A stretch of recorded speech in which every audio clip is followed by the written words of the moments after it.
गुरु प्यारी साध संगत जी, आप सभी को प्यार भरी राधा स्वामी जी।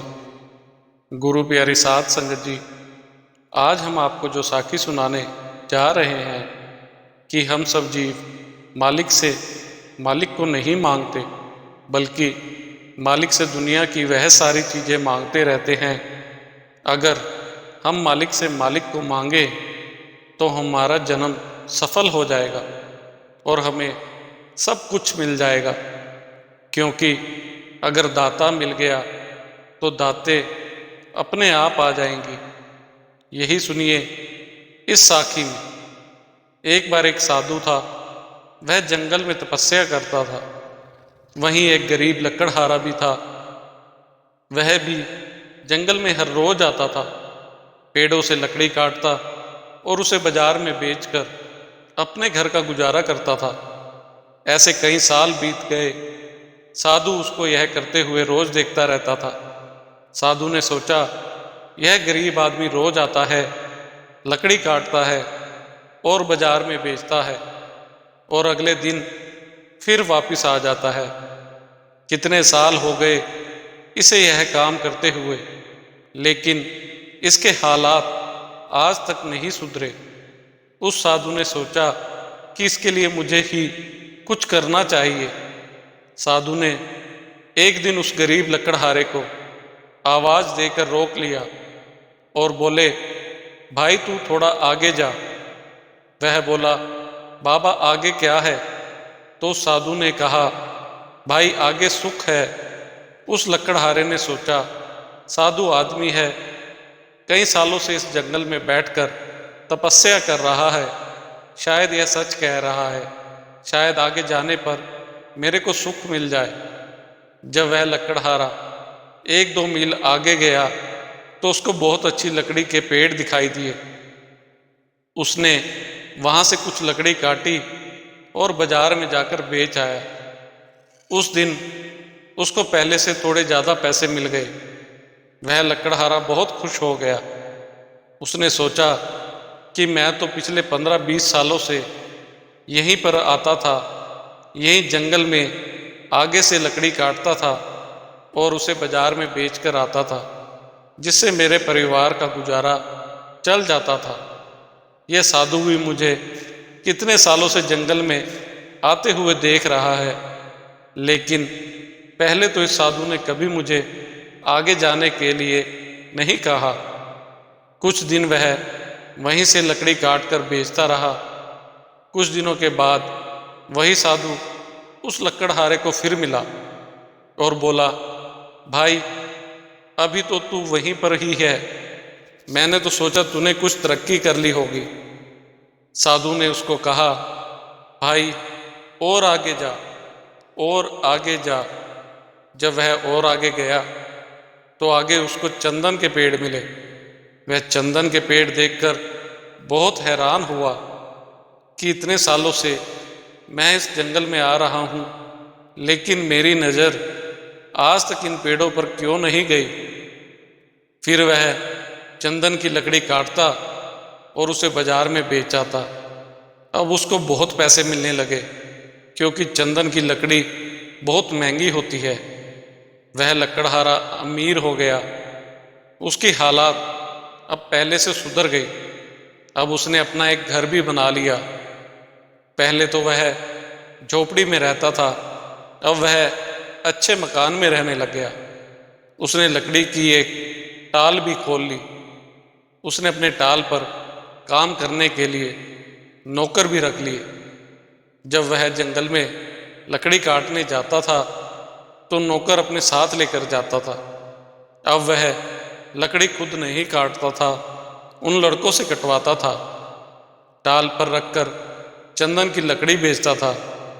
उसने लकड़ी के बड़े बड़े टाल लगा लिए।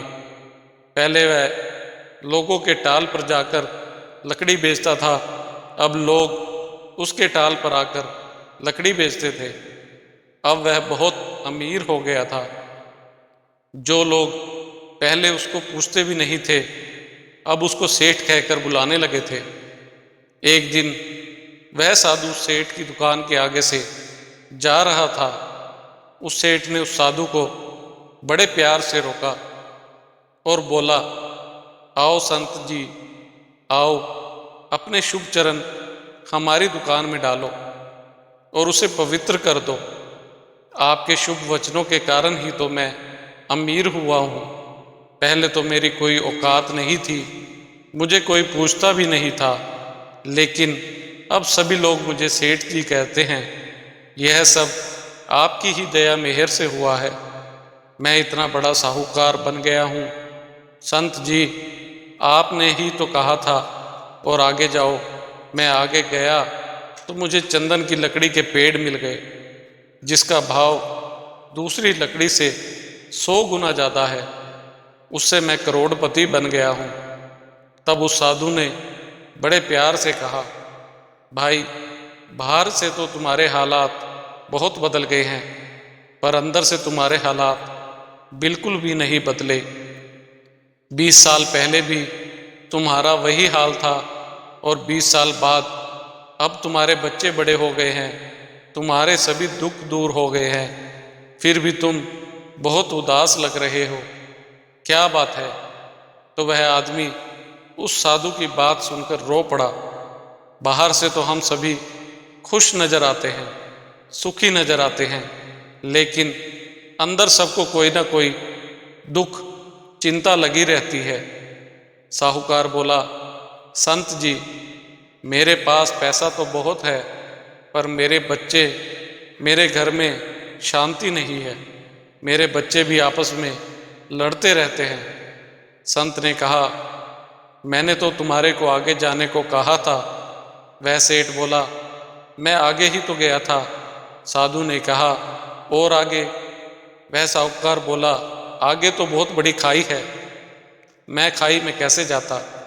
संत ने कहा, भाई, तू सिर्फ दुनियावी पदार्थ इकट्ठा करता रहा है। उस अकाल पुरुष कुल मालिक ने उसको यही समझाया कि तुम सारी उम्र उस मालिक से दुनिया की चीजें ही मांगते रहे। क्या तुमने कभी उस कुल मालिक को मांगा है? उस कुल मालिक को कभी याद ही नहीं किया। संत जी बोले, भाई, भजन सुमिरन कर ले, क्योंकि इस दुनिया की हाय हाय में तुम्हारी उम्र बीत जाएगी। जो बच्चे आज तेरे को अपना कहते हैं और तेरी कमाई पर मौज मस्ती कर रहे हैं, तेरे मरने के बाद कहेंगे कि इसको जल्दी निकालो। 2 दिन के बाद, भाई, तुझे किसी ने भी याद नहीं करना। यही हम सब की हालात है। जो चीज़ हमारे साथ नहीं जानी, उसी चीज़ के लिए हम जिंदगी भर भागते रहते हैं। और जो बाबा जी ने, सतगुरु जी ने हमें नाम दिया है, उसका हम कभी सिमरन ही नहीं करते। प्यारी साध संगत जी, आप सबसे हाथ जोड़कर यही अनुरोध है, भजन सिमरन को पूरा समय दें और मालिक से खुशियाँ प्राप्त करें। इसी के साथ एक छोटी सी साखी और है। महाभारत युद्ध में महारथी कर्ण रणभूमि में हार चुके थे। भगवान श्री कृष्ण अर्जुन को कर्ण की दानवीरता दिखाना चाहते थे।